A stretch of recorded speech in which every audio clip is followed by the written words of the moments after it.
ayoko ma-stress, sabay-sabay. I bless, ayoko ma-stress. Dami bless, ayoko ma-stress. Ulit, 1, 2, 3. Ako ay bless, ayoko ma-stress. Talagang bless na bless nga sila. Parang kayo palang stress na. Amen. Yun ang katotohanan. Yes, we might be stressed sa mga nangyayari sa buhay natin, sa trabaho, sa mga nangyayari. Pero ito totoo.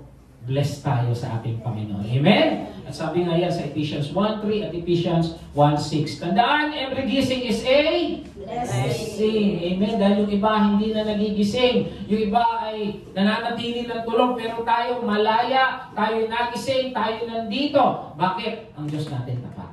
Amen? Okay, so 2025, the year of breakthrough. Minsan, ito yung taon kung last year, the year of answered prayer. Marami bang nasagot ng prayer last year? Amen. Kung maraming nasagot ng prayer last year, this year, maaaring sagutin na rin yung pinag-pray. Bakit hindi lang answered prayer? Breakthrough yung mararanasan natin. Yung last year, uugod-ugod ka kayo, tatakbo ka na. Yung last year, may utang ka pa. Itong year na to, ikaw na yung magbibigay. Amen. Gusto niyo ba yun? Amen. Pangako ng Diyos, di ba? Sabi niya, ipoprovide ko lahat ng inyong kailangan. So, expect the year of breakthrough sa buhay mo at ang buhay ng iyong pamilya. Yun ang ating i-claim araw-araw. This is the year of breakthrough for us. Amen? Okay. Dahil yan sinasabi sa Ephesians 3:20, His power that is work in us. May kapangyarihan ng Diyos sa buhay ng bawat isa dahil nasa atin ang banal na Espiritu. So, hindi mo maintindihan bakit nangyayari to, paano ko nagagawa to, pero ito lang ang totoo. Ang banal na Espiritu nasa iyo. Amen? Makakakanta ka, makakapagsalita ka, makakapag-disciple ka, all in the power of the Holy Spirit. Amen? So, team natin this month, mission. So, ito na yung last mission, tawag dito, message natin, pero for the whole year, sabi nga, go and make disciples. And I pray na magampanan natin ito to make disciples. Yan naman kasi ang sabi ng Panginoon. Nakikita natin sa paligid, medyo alarming, nasunog yung buti nga, di pa ako nakabili ng bahay doon, Bradima. Di pa tayo nakabili sa LA. Buti, nasunog. Praise God, hindi agad. Amen. So, nakita natin yun. Tapos, sa Pilipinas, nagkakagulo sa Kongreso, sa Senado, President at Vice President. Pag-pray natin. Amen. Wala tayong magagawa dyan. Malalaking tao yan, pero mas malaking Diyos natin sa langit. Amen. Tapos, yung paligid natin, kung ano yun yung nangyayari. Pero I know, ang Diyos pa rin ang may hawak ng lahat. Amen? So, pag-pray natin yan. So, ito yung team natin. Therefore, go and make disciples. I hope and I pray, magampanan natin ito sa biyaya at kalakasan ng banal na Espiritu. So, yun yung medyo tututukan natin this year. Kaya kapatid, I hope and I pray, disciple ka na. I hope and I pray, ma-invite ka sa church kasi yun yung mga way of discipling. Tapos, pinag-pray nga namin ay di ba, jail, nagpupunta tayo sa jail, mga nakaraang buwan. Nakapunta tayo ng jail nga pala, no? First week, no?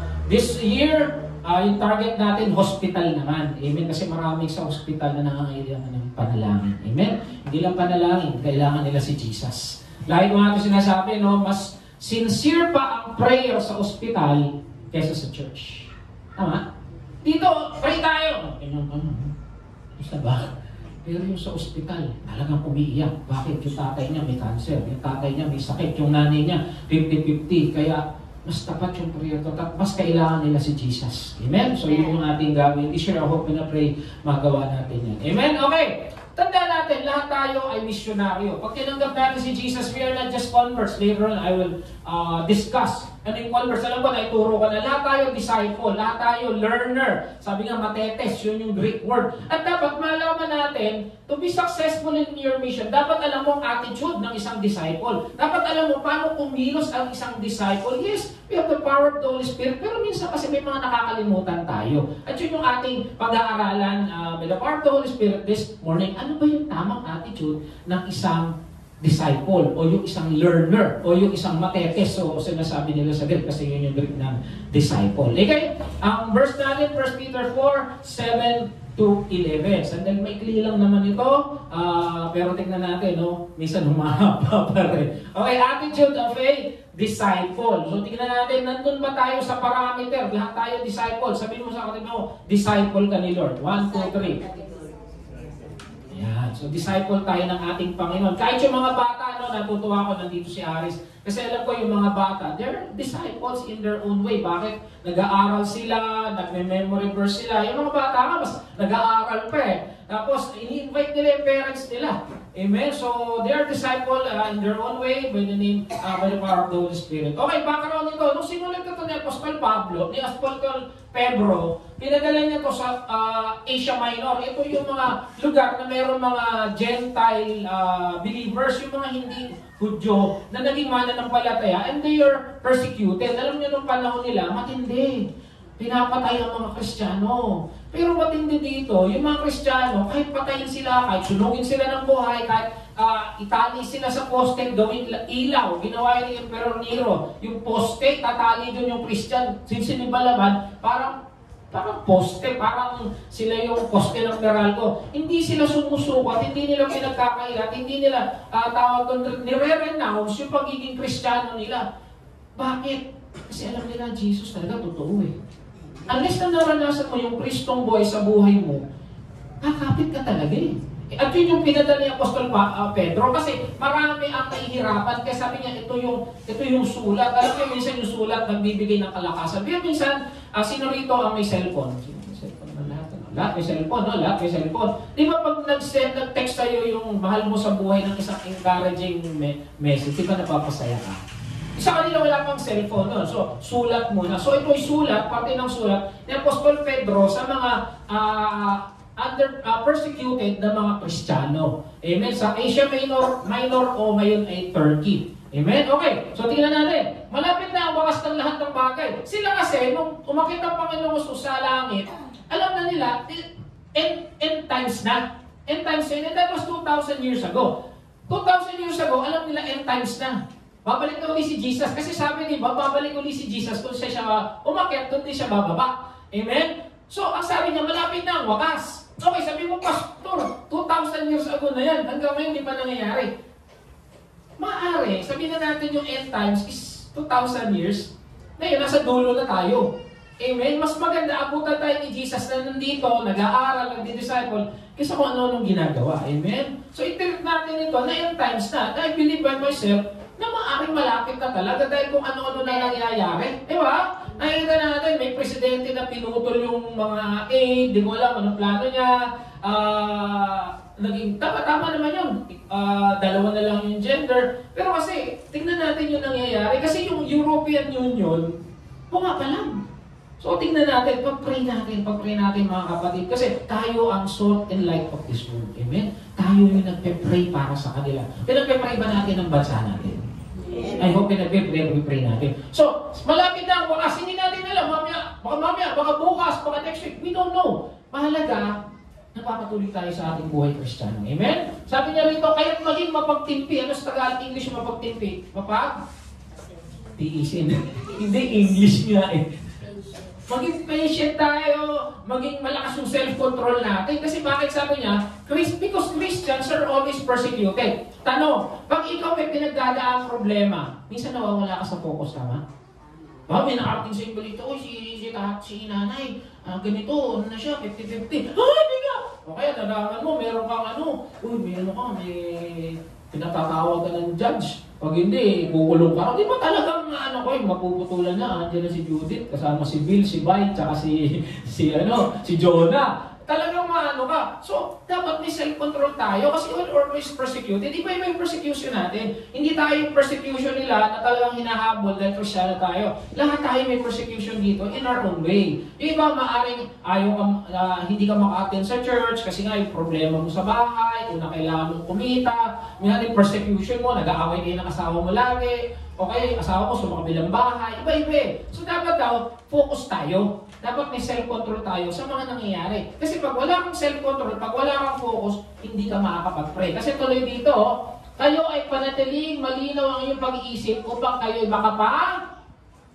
nalangin. Minsan kasi, pag tayo nararating sa mga nangyayari sa paligid, yung anak mo wala pa.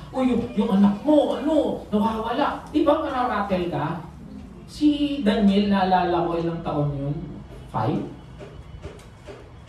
4, gano'n. Yung anak namin, si Daniel, kamukha ko yun. Ay, hindi. 3. Meron kasi kaming tindahan sa Tutuban. Alam niyo yung sa Tutuban, Prime Block. Meron kami ng parang yung kiosk, yung tindahan ng mga ensimada, tapos meron kaming mga parang rice in a box. Siyempre, nagtitinda kami, wala pala ako nun. Senior lang, tapos meron kayong mga kasama. Bigla ako nag-text, si Daniel nawawala. Siyempre, taranta ako. Umalis yata ako, nag-taxi ako, di ko alam, nagulat na lang ako, nandun na eh. Taranta talaga ako. So yung mga bagay na gano'n, minsan, imbis mag-pray ka, kinakabahan ka, natataranta ka. Diba kung ano na, hindi mo tuloy natanggal yung saksakan sa bahay, naiwan mo, bukas yung kalan, so mga gano'n. So natataranta ka. Kasi sabi dito, dapat malinaw ang isip mo kahit ano nangyayari sa paligid mo. Bakit? Para makapag-pray ka. Kasi alam naman natin, pag tayo nagpe-pray, ang kausap natin ng Diyos. So dapat nagtitipid ka, you have that self-control na kahit anong nangyari sa paligid mo, may problema, walang problema, dapat ang buhay mo, ang iyong, sabi nga rito, ang lifestyle mo is a lifestyle of prayer. Ang disciple, laging nagpe-pray. Amen? Tingnan mo yung katabi mo, tingnan mo nagpe-pray yan. Amen? Di ba nagpe-pray kanina? Natutuwa ako yung mga bata, pinagpe-pray na namin sa sila. Amen? Malinaw pag-iisip sa pakapanalangin. So dapat ang disciple daw have a prayerful life. Kahit anong pinagdadaanan. Yung iba kasi, nagpe-pray pag walang problema. Pero pag may problema matindi, nawawala ang prayer life. Ang nangyayari, puro taranta. Natataranta.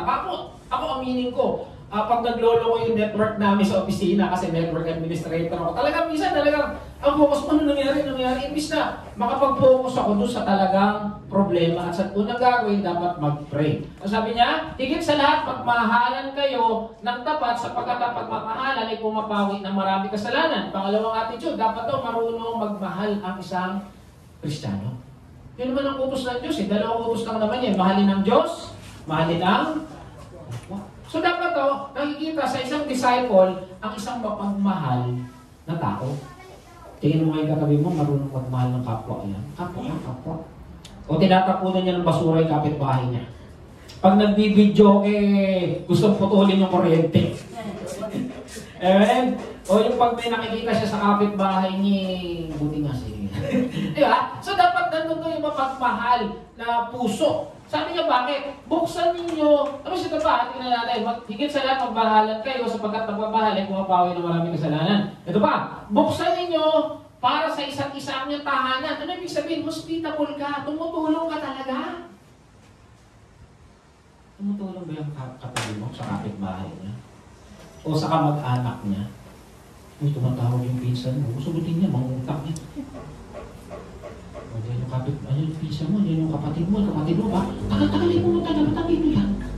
Sa ano mo bahay, parang wala kayo. Sabi nito, buksan para sa isa. At gawin niyo ito nang hindi mabigat ang loob. Pag tumulong ka naman daw, dapat bukal sa kalooban mo. Hindi yung, may sakit si nanay. Ang alam pera ko. Ganun ba tayo, magtulong tayo? Sabi dito mo, hindi mabigat ang loob. Pera, tulong, kailangan tayo ng ano may ginagawa na sa mga eskwelahan? Yung maglilinis, ginagawa na pagtutulong? Brigada. Baka pag nagbibrigada, nakakainis mo dito. Pag may brigada sa anak mo, dapat doon pa lang pakita mo na Kristiyano ka, talagang magaling ka, palit makanta-kanta ka pa, di ba? Dapat nakikita sa iyo yung kagalakan ng isang Kristiyano. Hindi mo ginagawa yun dahil nautusan ka. Ginagawa mo yun kasi masaya ka dahil may Panginoon ka sa buhay. Whatever help that you give to others, you do it not because you want to give it, but because you love God. Ang suma total ng lahat ng ginagawa natin, mahal natin ang Diyos. Hindi ka pumupunta rito dahil napilit ka lang, pumupunta ka rito kasi mahal mo ang Diyos. Kumakanta ka kasi mahal mo ang Diyos. Nagpe-pray ka kasi mahal mo ang Diyos. Nag-a-assist ka rito, mahal mo ang Diyos. Nagpe-preach ka kasi mahal mo ang Diyos.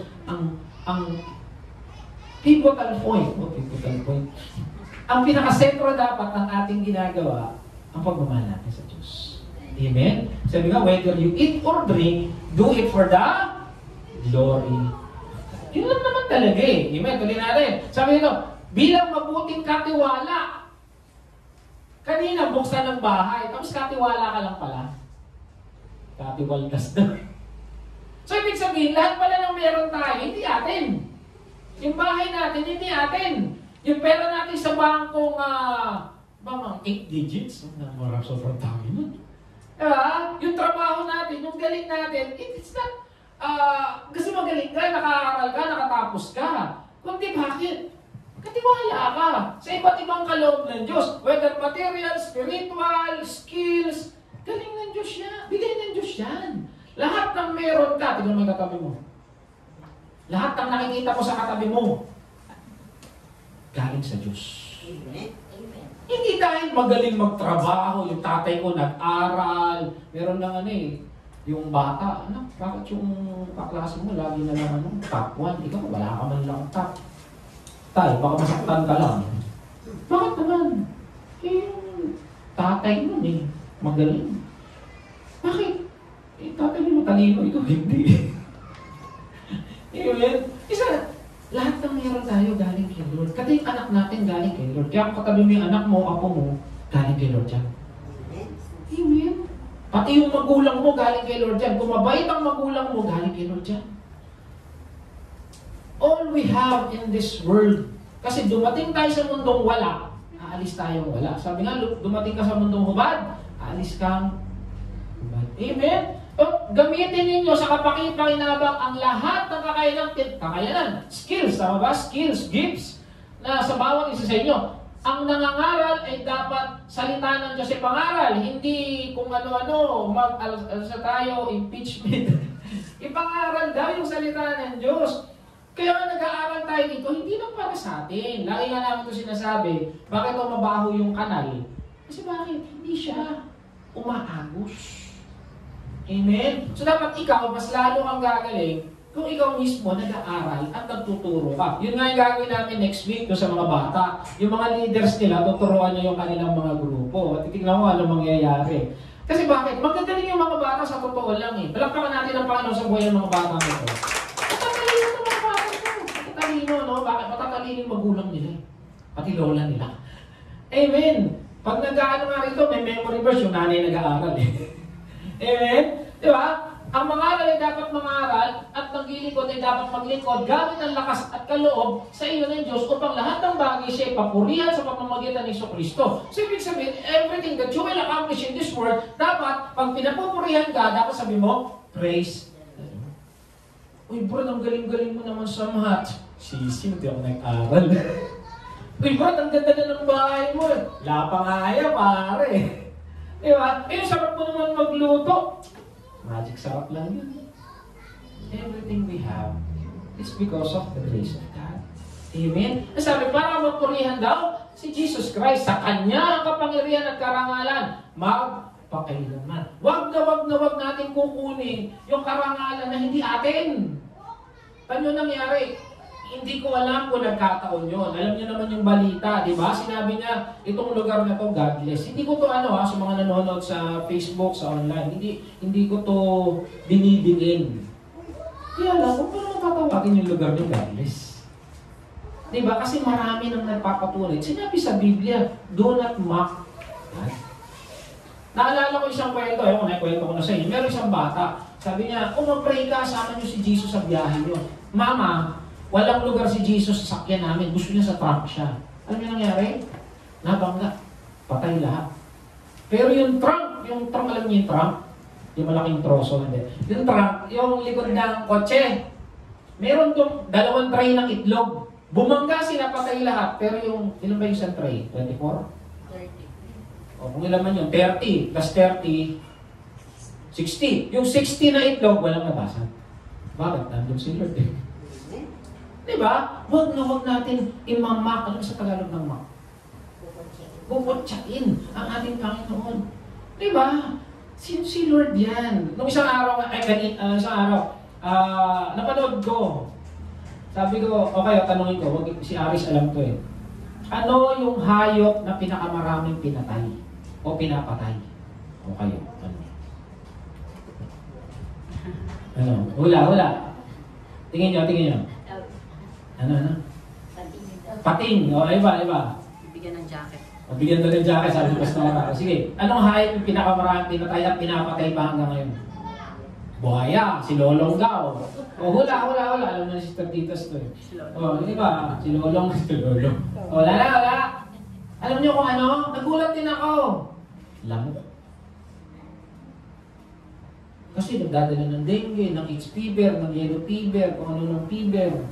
Dami. Parang 300,000 per year ang pinapatay niya o 700,000 per year. Nagulat ako. Ngayon sabi ng iba, dapat daw patayin lahat ng lamok. Kayo ba payag kayo patay ng lahat ng lamok? Tingin nyo, ano bang ginagawa ng lamok sa mundo? Kumakain ng pating. Para lamukin ng tao. Ang galing ng Lord. Ngayon ko lang din nalaman nung napanood ko yung isang documentary. Alam niyo ba, ang lamok, para rin pala sila, pag pinatay niyo ang lamok, pwedeng mamatay ang sangkatauhan. Bakit? Kasi yung lamok pala, para silang bubuyog. Na sila yung nagdadala nung binhi sa iba-ibang lugar din. Parang bubuyog din sila. Pangalawa, pagkain sila ng mga mas malalaki sa kanila. Pagkain sila ng palaka, ng paniki, ng manok. Diba? Kinakain sila ng manok. Mga ibon na pinakain sila. At yun namang yun, kinakain ng mas malalaking hayop. At yung mas malalaking hayop, kinakain natin. Diba? Baboy, baka, palaki. So, ibig sabihin, they're part of the food chain. Meron pa rin, may mga sinabi pa sila eh. Ano ibig sabihin? Walang ginagawa, walang silbi ang Diyos. Lamok kung may silbi sa mundo, ano pa kaya ang katabi mo? Tingnan mo yung katabi mo, may silbi ba yan? Amen? Mas matindi sa lamok naman siguro yan. Amen? Kaya rito, lahat para sa papuri ng Lord, kahit lamok. Nagulat ako doon sa napag-aralan ko ngayon. Kasi sabi ko, grabe, ang galing-galing ng Diyos. Kaya wala pala talagang aksidente sa mundo. Amen? Ikaw, hindi ka aksidente kahit mukhang, sorry. Amen? Walang aksidente. Okay, so attitude of disciple, himayin na natin. Okay, number 1, kailangan may faith ka. Pastor, wala naman itong faith ha. Mga kapatid, una sa lahat, faith muna. Amen? Dapat may pananampalataya. Kaya ang tawag, mananampalataya. Kasi dapat may pananampalataya ka. Ba't hindi sinabi? Tingnan natin. Hindi maaaring kalugdan ng Diyos ang walang pananampalataya sa Kanya. So, ang disciple, unang-una, dapat may pananampalataya sa Diyos. Pag nagpe-pray ka, wala kang pananampalataya. Kanino ka nagpe-pray? Nag-pray ka. Ano yun? Butas. Kasi bakit? Hindi ka naniniwala may Diyos eh. Kung pala nag-pray ka, ibig sabihin, naniniwala kang may Diyos. Amen? Kasi, kung di mo naman nakikita ang Diyos eh. Di mo nakikita yan. Yung mga bibig nga, kahit paano nakikita natin. Yung buwan, yung araw, nakikita natin kahit paano, di ba? Pero ang Diyos, di natin nakikita. Ngayon, pag nagsalita ka, wala ka pala ng palataya, di para ka lang nagsisilita sa amin. Amen? So, dapat may nagsisimula ang lahat sa faith. Sabi nito, naligtas tayo. Tanda, naligtas tayo dahil sa biyaya. That's grace. Pero, mararanasan natin ng biyaya dahil sa nagkaroon ng biyaya. Sabi nga, Ephesians 2. Diba? Tama ba ako? Ephesians 2. Sabi nga, it is by grace you've been saved through faith. Mararanasan mo yung biyaya sa pananampalataya. At faith, bigay din ng Diyos. Tingnan natin ha. Sabi dito, all Christians has faith because of grace. Kaya nga tayo nandito eh. Bigay din ng grace. Bigay din ng Lord ang grace. Kaya sabi ng apostol, tingnan niyo sabi ng apostol, dagdagan po ninyo ang lahat tayo may faith, pero iba-iba yung level ng faith natin. Tingnan sa sarili mo, 1 to 10, scale mo 1 to 10. Tingin mo ano scale ng faith mo. Sabi ni Jesus, kung meron kang faith na kasilaki ng mustasa, kaya mong paalisin yung bundok. Not literally, hindi natin alam mo talaga pag malakas ang faith mo. I don't know. Pero di ba yung babae na ilang taon dinudugo? 12 years, sabi niya, mahahawakan ko lang. Yun yung faith niya eh. Mahawakan lang. Yung iba, sabi niya, ba't hindi mo napalayas yun? Diba? So, ibig sabihin, iba-ibang tao, iba-iba yung antas ng faith. Kaya mga disciple, hindi sinabi pahinging faith. Nasabi, dagdagan ng faith. Kaya ikaw ay mananampalataya, dapat ang prayer mo, Lord, increase me. Diba dapat faith? Kaya sabi dito, ano sabi ni Apostol Pedro, Pablo na pala to, pinatatag nila ang mga tagasunod ni Jesus at pinayuhang magpatuloy sa kanilang. So everything we do here, it's anchored in faith. Yes, we have grace. Pero kailangan mararanasan mo yung grace na yun through faith. Bakit ka nagpe-pray? Kailangan mo ng faith sa prayer. Kailangan mo ng faith sa pagkuha ng promises ng Lord. Tama? Meron ba tayong mga life verse? I hope in pray lahat tayo may life verse. Ano yung life verse mo? Yung iba, Jeremiah 29:11, yun ang favorite, di ba? Ano ba yung Jeremiah 29:11? My plans for you is to prosper you. Kung wala kang faith, ano mo hawakan yun. Salita lang yun. Tama? So, nagsisimula ang lahat sa pananampalataya. And if you are a disciple of the Lord, I hope and I pray lahat tayo disipulo. Dapat may faith ka. Amen? Sabi dito ni Pastor Pablo, sabi niya, I have fight the good fight. I have finished the race. I have kept my... Tanong ba ako sa pananampalataya ko sa Diyos? Amen? Kaya mga kapatid, ulitin ko yung tanong. Kung merong scale ang faith from 1 to 10, ilan na kaya yung faith natin? Ano yung level of faith? May level of faith yan eh. Amen? Ay sabi sa 1 Peter 2:6, ito maganda. Hindi mapapahiya ang sino mang sumasampalataya sa Kanya. So, ibig sabihin, pag may faith ka, Lord, tulungan mo ko. Lord, tulungan mo makatapos yung anak ko. Lord, pagalingin mo ko. Gusto ko maranasan yung healing na sinasabi mo na ako'y magaling na. Then, usapan yan, pananampalataya. Amen? Hindi mapapaya ang sino mang may faith sa Kanya. Ang tanong, may faith ka ba sa Kanya? Amen? Your prayer should be anchored in faith. Ang mananampalataya, dapat may... Amen? Ang tanong, may pananampalataya ba tayo? Doon malalaman yan. Okay, that's number... Ikaw, may faith ka ba kay Lord? Number 2, obedience dapat masunurin. Amen? Sabi ko, ang disciple, dapat masunurin. Kasi may mga inutos ang Lord eh. Amen? Sabi ko, do your best to present yourself to God. Dapat sa lahat ng gift na meron tayo, sabi kanina, ayusin mo yung pagkilos mo doon sa gift na binigay sa'yo ng Lord. Kung ang gift mo kumanta ka na maayos. Kung yung gift mo mag-ayos ng mesa at silya, dapat ayusin mo yun. Kung ang gift mo maglinis, di maglinis ka ng maayos. Kung ano yung gift mo, gamitin mo ng maayos. Kung gusto mo maging programmer balang araw sa mga batang nandito, ito si Aris, alam ko, piloto eh. Kung magiging piloto ka, dapat maging kang piloto. Pero kailangan magaling ka muna sa elementary, sa high school, sa college, di ba? Kasi hagdan niyang pag-aaral. Si Sister Esther, praise the Lord, model na. Gamitin niya pag-model niya ng magaling, di ba? Gayahin mo ako. Ay, di ba ako? Sablay ka pag ako sinundan mo. Yes, si Pastora. Ay, paano eh. No? Happy picture yan dati eh.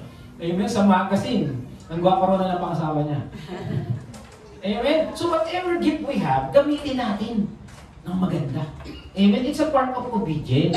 Amen? Sabi dito, no? Si Pedro. Ito si Pedro, hindi pa siya mananampalataya dito. Ano pa lang siya rito, tawag dito pa trabaho ni Pedro? Mangingisda.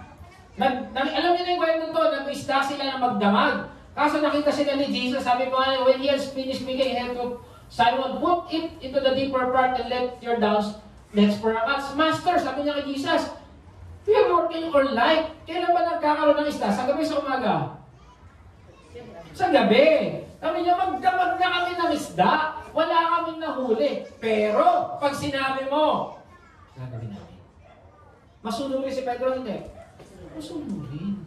Siya yung magaling na fisherman. Siya yung isda sa gabi. Siya yung nag-isda sa tahimik. Wala siya nakuha. Tapos may isang lalaki, okay, master, sabihin na natin principal o yung pinakamagaling yan sa mundo.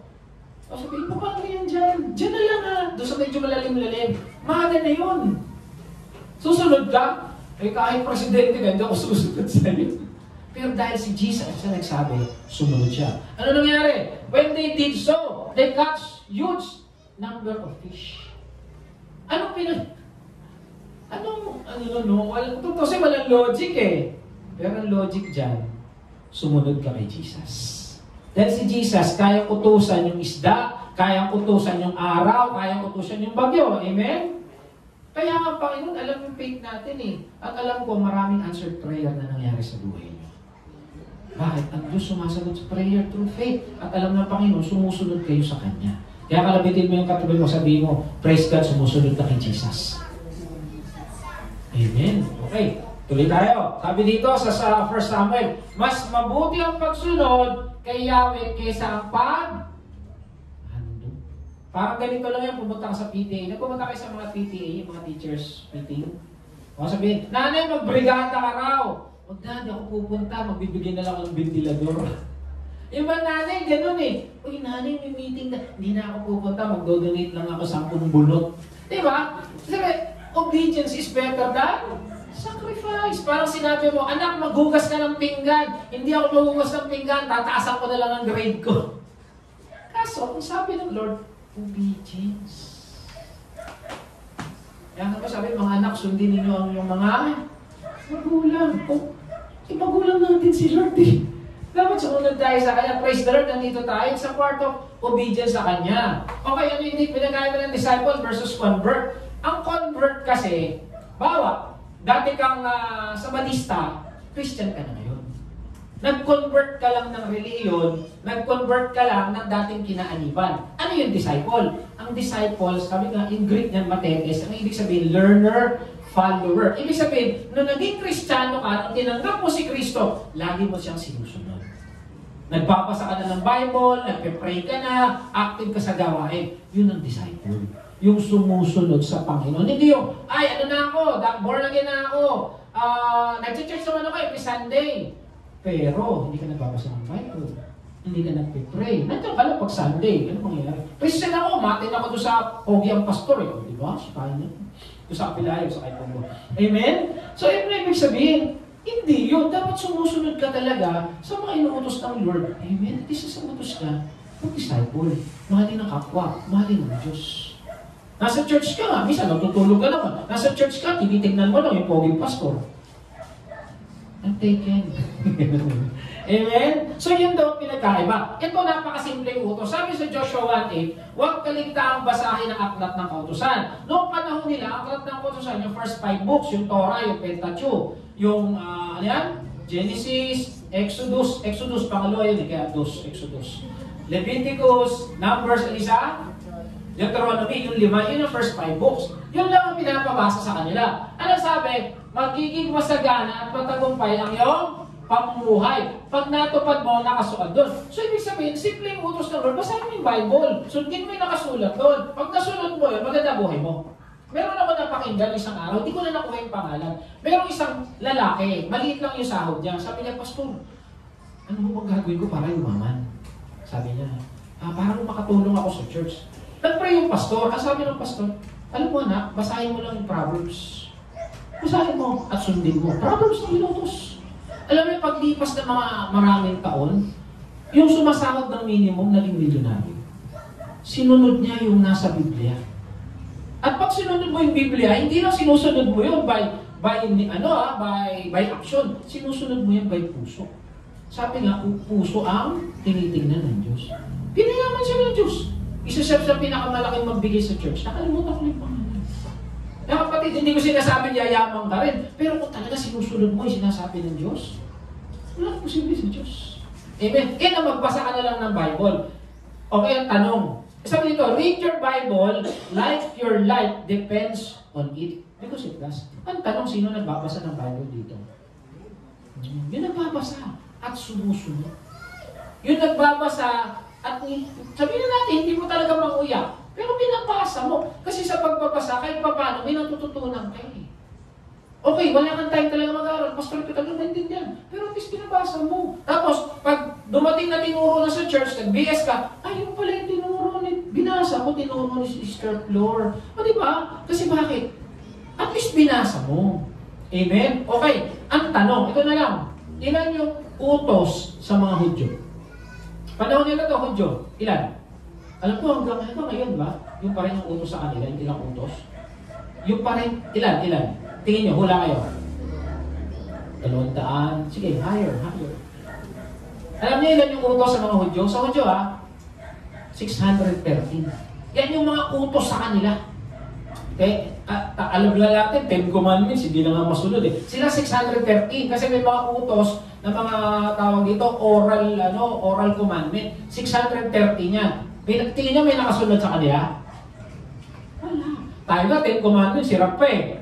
Amen? 613. Pero alam mo kung kay Diyos, binago niya yan. Alam niyo ano binago? Ginawa niya 316. Binaliktad niya. Anong maalala niyo pag 316?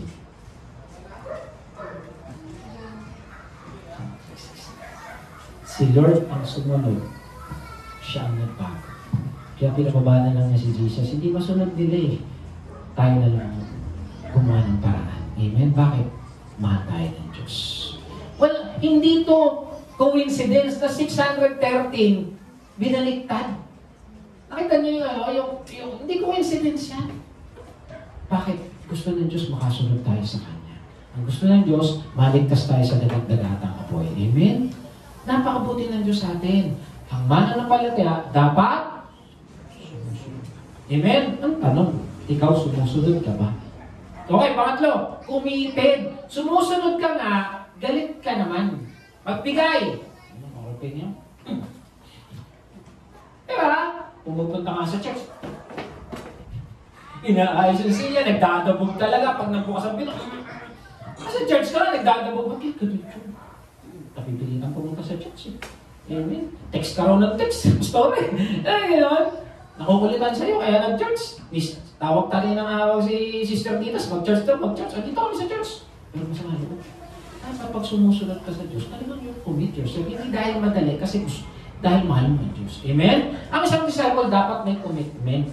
Sabi dito, hindi ka sumusunod lang kasi gusto mo.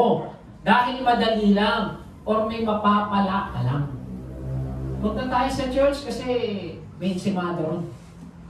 Hindi ka pumupunta dahil sa church sa ganun. Pumupunta ka sa church kasi bakit? Mahal mo ang Diyos.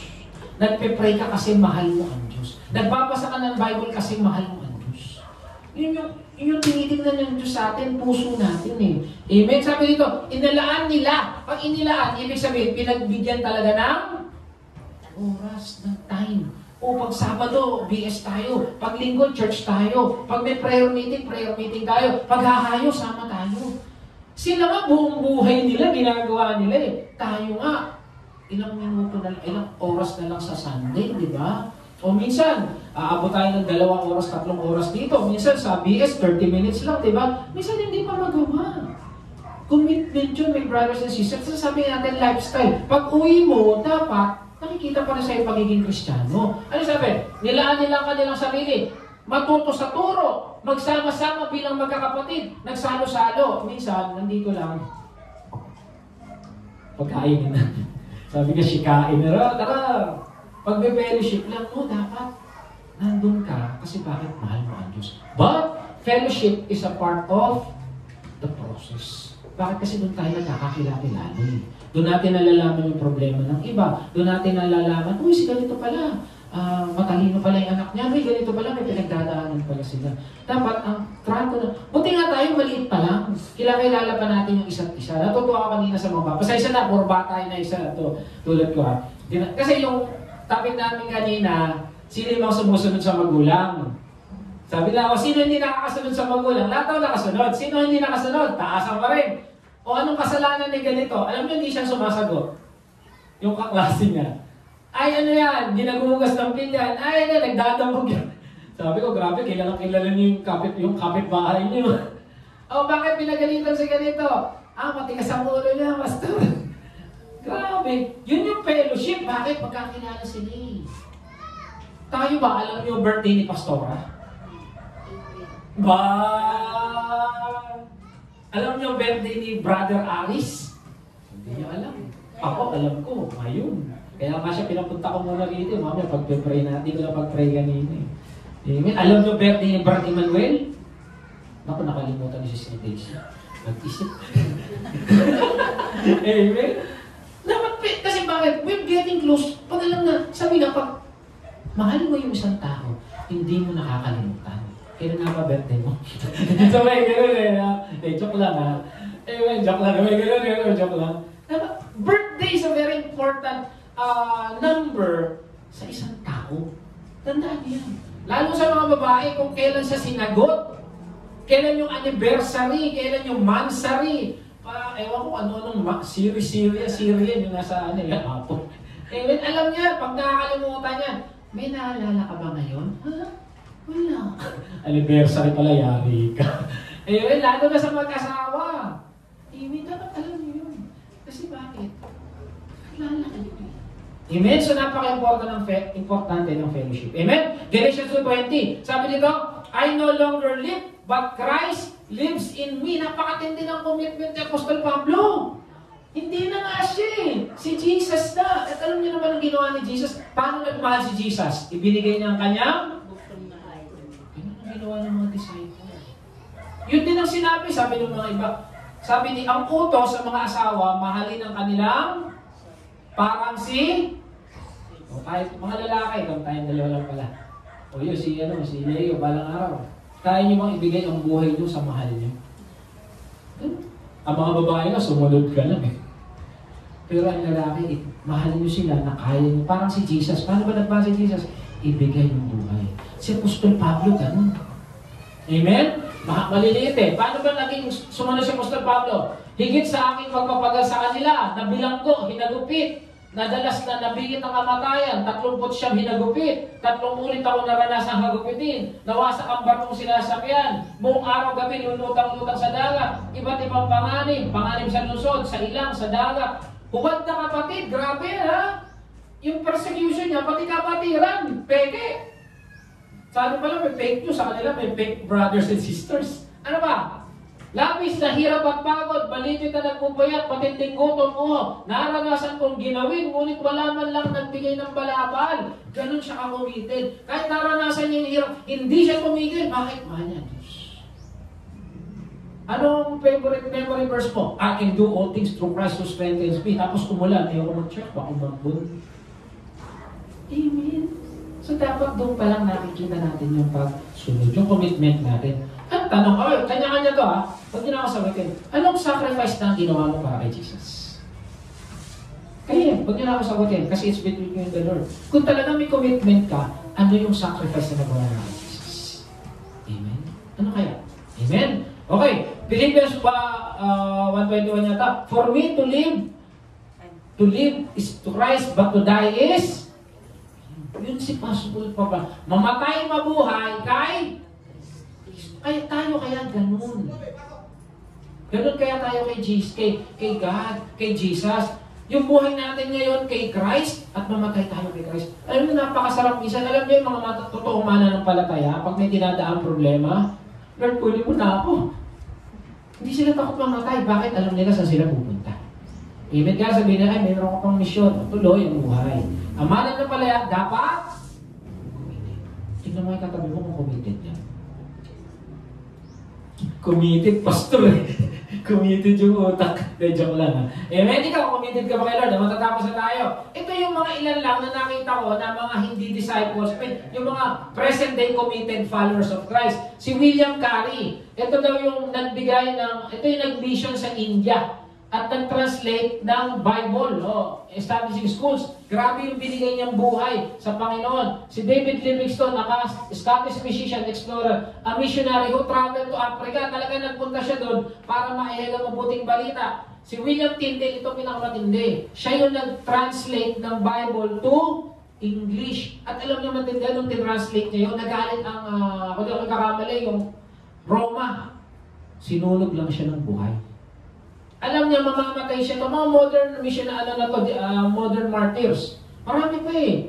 Si Ignatius of Antioch, ito raw, estudyante ni John, si Apostle John.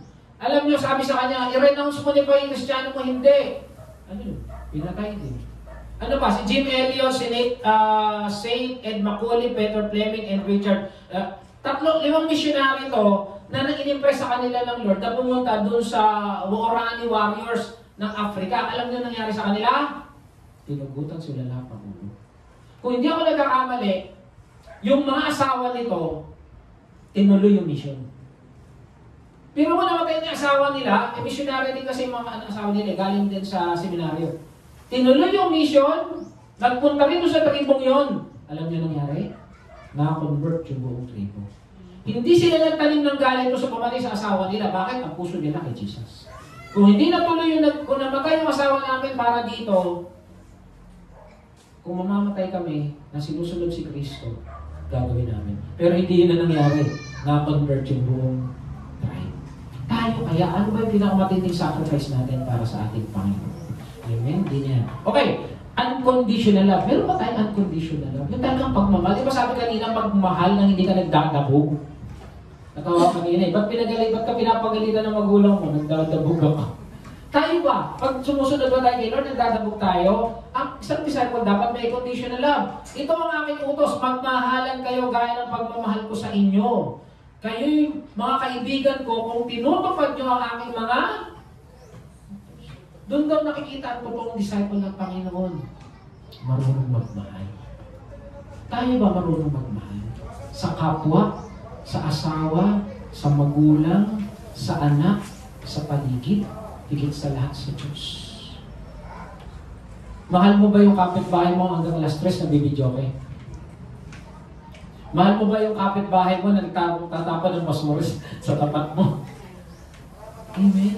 Kasi yun daw yung kakayanan natin. Yun daw yung meron ng isang Kristiyano. Talaga'y mapagmahal. Sabi sa John 13:35, "For this everyone will know that you are my disciples if you love." Tignan mo yung katabi mo kung marunong magmahal yan sa kapwa. Natatawa eh. Amen? Ikaw kaya kapatid, marunong ka bang magmahal sa kapwa? Amen? Sabi sa Galatians 5:14, "You shall love your neighbor as your inutos." Mahalin ang kapitbahay. Mahal ba ang kapitbahay? Yung naglagay ng sampayan, mamahalin mo yan. Yung pinatay yung halaman mo, mamahalin mo yan. Ang tagal ko pinatubo ni Kalachuchi. Inapakan ng pusa niya. Kinain pa yung bulaklak ng manok. Sino yung may alaga ng hayop na yun? Hayop talaga eh. Hindi, alam niyo yung manok. Yung manok, alam niyo nagdadasal yun. Kasi nakakita ng manok. Nakakita na kayo ng manok. Nagdadasal yun. Nakita na kayo ng manok na umiinom? Pag umiinom yung manok, di ba nakikita niyo tumitingin sa langit? Nagdadasal yun. Alam niyo ano pinagdadasal? Lord, uminom na naman ako, kailan ako iihi? Ano niyo? Tama din. Nakita na ba kayo ng manok na umiihi? Diba? Kaya nagdadasal yun. Diba? Magising lang, matutulog na kayo. Nakapasa tayo. Philippians 2:3-4. But in humility count others significant than yourselves. Pag ginagamit ka ng Lord, huwag mo sasabihin magaling ka. Ang magaling lagi si... Yes, magagaling tayong lahat. Kalabatin mo katabi mo, sabihin mo, pinagpala ka ng Lord. Pinagpala kayo ng Lord, magagaling tayong lahat. Yung mga estudyante, magagaling yan sa school, magagaling yan mag-preach, magagaling yan kumanta, magagaling yan sumayaw. Whatever talent as God has given us, magagaling tayo dyan. Pero ang sabi, be humble. Hindi humble. Ikaw sa tingin mo, humble ka ba? Ba't tumatawa na kayo? Amen? Ang matandang kaya, dapat mapagmahal. Mapagmahal ka ba? Amen? And then huling-huli, dapat marunong maglingkod. Marunong maglingkod. Alam niyo, ang Panginoon Jesus dumating sa lupa, hindi paglingkuran para maglingkod. Hindi porke bishop ka, hindi porke pastor ka, hindi ka nakikilos. Ay, gawain niya ng mga alipin. Hindi ganun. Diyan mo mga alipin na mag-map. No, lahat tayo dito pantay-pantay. Iba-iba lang yung ating calling, di ba? Tama. Kahit natuturo sa Bible study yan, kahit nag-aaral ng doctorate dyan, pare-pares lang tayo. It's just so happen na yung calling natin, hindi pantay-pantay. Siya nagtuturo, siya nagagawa ng juice, siya naglilinis, siya kumakanta, siya nag-MC. Di ba? Siya yung nag-aaral rito sa tech. Lahat tayo iba.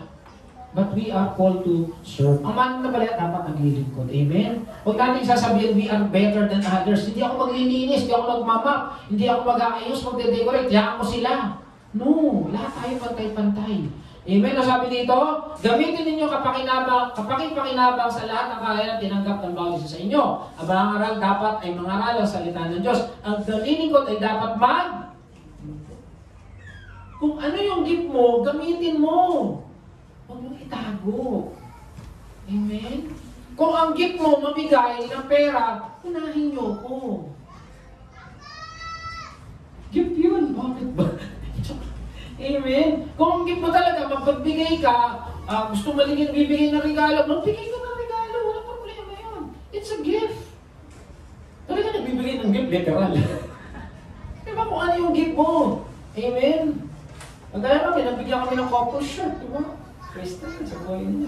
Diba? Magbigay kayo. Alam niyo, ito napatunayan ko lang talaga ito. Pag ikaw nagbigay, binabalik ng Lord.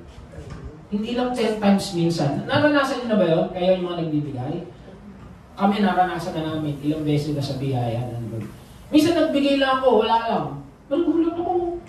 Siyempre, minsan hindi naman talaga may nagbibigay sa'yo. Minsan, na-promote ka, minsan mayroong biglang negosyo nag-open sa'yo. Minsan, dapat may babayaran ka, iba yung nagbayad. Kung minsan, nangyari, ikwento ko na yata sa inyo, meron akong binigyan na bata. Parang gusto ko bigyan, parang bigyan mo. Tapos may bibili na akong software. Di ba nagbayad ng software? 12 times yung binigay ko sa bata. Yung mga ganung bagay, kasi ako, naniniwala ako eh. Pag nagbigay ka, ikaw naman ang huwag ka naman bibigay, bibigyan ko siya kasi bibigyan niya rin ako. Hindi ganun. Yan ang Lord magbigay sa'yo. Amen?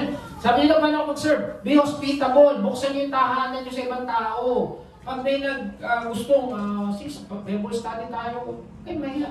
Sis, pa-CR naman. Hindi, bakit yung banyo ko? Diba? Open your house to others. Amen? Teach and preach. Kung yung gift nyo, mag-teach, mag-preach. Kagaya ni Sister Flor, nagtuturo siya. Si Brad Emmanuel, magturo. Kung yun yung gift niya eh. Visit the sick and in the prison. Kung ang gift nyo, magpunta sa mga jail, pag-pray natin sila. Alam niyo, nung mali jail ministry namin, sinama ko yung mga kapatiran from Dubai. First time kasi nila. Kami ko doon sa tatay, kay Brad Ryan, at kay Brad Robert. Sabi ko, tayong tatlo lang. Ano ang ginawa ng mga bata? Sumunod! Buti na lang, hindi BJMP yun. Kung BJMP yun, hindi sila papapasukin. Alam nyo na, pag nung kakain na kami, alam nyo, iba yung pakiram. Sabi niya, tita, iba yung naramdaman namin doon, nakakaawa po sila. Pero nyo, kasi hindi naman sila pumasok doon sa loob, nandun na sila sa labas, pero nakikita nila, nakakaawa daw. Bakit? In a way, maganda na rin, nakita nila na yung paggawa talaga hindi mabuti, may consequences. Pangalawa, nagkaroon sila ng compassion doon sa mga taong nakanood. Amen? And I know, someday, sila naman yung gagawa nun. At sinasabi ko nga sa inyo, dahil madalas kami sa hospital ni Pastora, nakawa ako sa mga may sakit. Amen? Hindi lang matanda nagkakasakit niya, kahit bata. Meron sinasabi si Pastora, 20 years old.